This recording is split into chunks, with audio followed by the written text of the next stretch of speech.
Uncle Lou, get us started on the Georgia side. And I believe you've heard the news at this point. Desmond just actually informed me when we first came on that JT Daniels has tested positive for COVID. Yeah, good morning, and that I was going to make a joke about that at the very beginning about how Georgia can't catch a break. The wrong QB got COVID, but COVID's nothing to joke about. I don't want to make light of it, but it's but yeah, Stetson good to go though, I guess. Well, at least health wise. But no, I heard that today too. I hope JT's okay.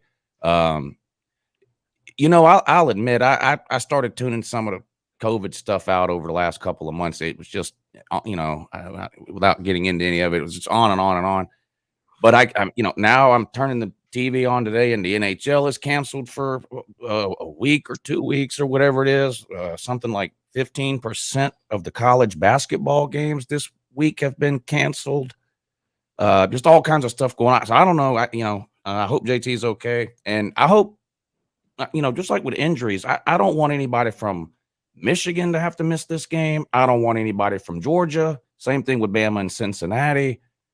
I mean, when you get to these big games, I don't want to beat half of Michigan. I'm sure Michigan doesn't want to beat half of Georgia. And besides that, you just, you want everybody to be okay. But yeah, I did hear the news. I don't think JT Daniels was going to play. I mean, barring an injury to Stetson Bennett, I don't think not having JT Daniels will impact the game. Yeah, and it's interesting because I was going to ask you that because right after Georgia lost, there was a lot of talk of, JT Daniels is a better quarterback, he should play, so on and so forth. And I've even seen just your channel, and especially the stream you had after the Georgia game, that you had mentioned that window had closed weeks ago as far as having, JT come in and replace Stetson. Because I think we can all agree that JT Daniels is the better quarterback, but for whatever reason, obviously it sounded like JT had an injury early on in the season. And then, once Stetson came in, it seemed like Kirby was just kind of just going to roll with him and move forward with him. So do you think there was any shot of JT potentially starting that game against Michigan? No, I mean, when you end the season with Charleston Southern and Georgia Tech, you're going to win that game 100 and something to less than 20 total. I mean, those are just two. You knew there were going to be two blowouts.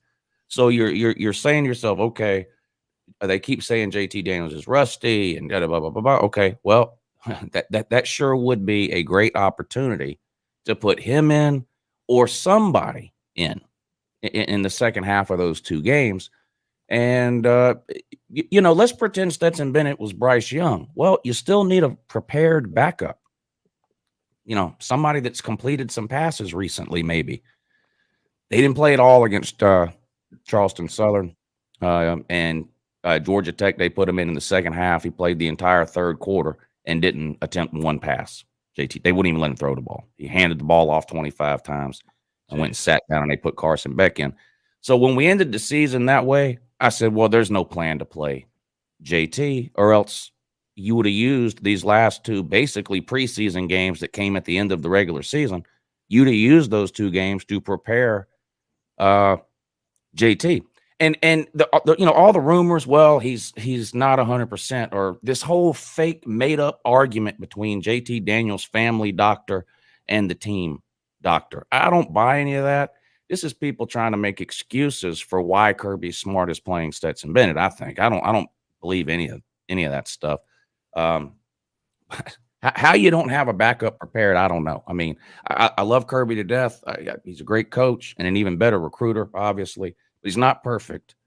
And whatever you think about the Stetson versus JT argument and who's better, I don't see how anybody can look at Kirby Smart and go, yeah, he's done a great job handling quarterbacks since he's got to Georgia. Like, that's obviously something that he has fallen down on multiple times.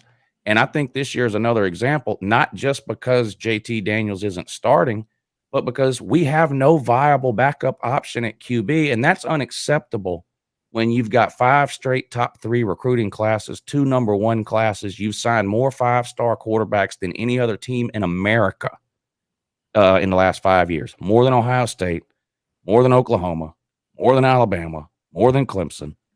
Kirby's had more 5 stars than any of them. None of them have played. We're stuck with Fromm and Stetson Bennett. So anyway, I could talk for 2 hours about it, but we better move on before I get a little irritated here. Well, I want to give a shout out to the badass Buckeye there. That's the first Buckeye fan I've seen rooting for Michigan to win this game out of anybody on social media. So props to you there. But I wanted to point this out.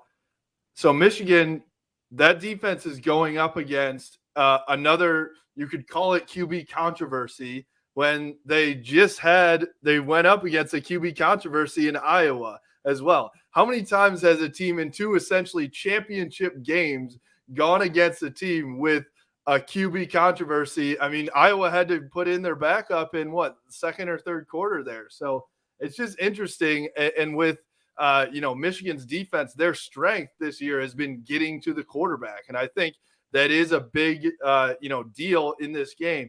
If Michigan can get to Stetson Bennett or whoever that QB is, that changes a lot of stuff for what Georgia can do.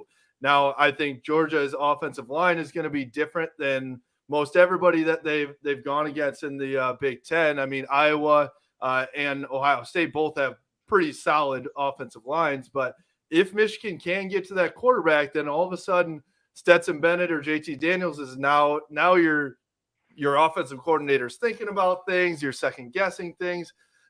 It's just something that I think you're going to want to think about as everyone's preparing for this game.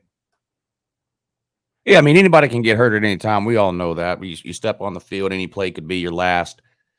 I just, you rotate 15 defensive linemen in and out of a game. We play 19 wide receivers that no one's ever heard of.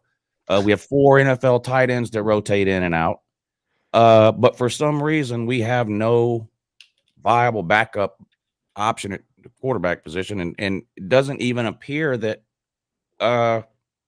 they attempted to get one, to develop one. It's just strange. And yeah, well, Stetson's mobile. Yeah, I don't know where Georgia would have been this year without those 200 yards rushing and 1 touchdown from Stetson Bennett. 4 and 8 probably.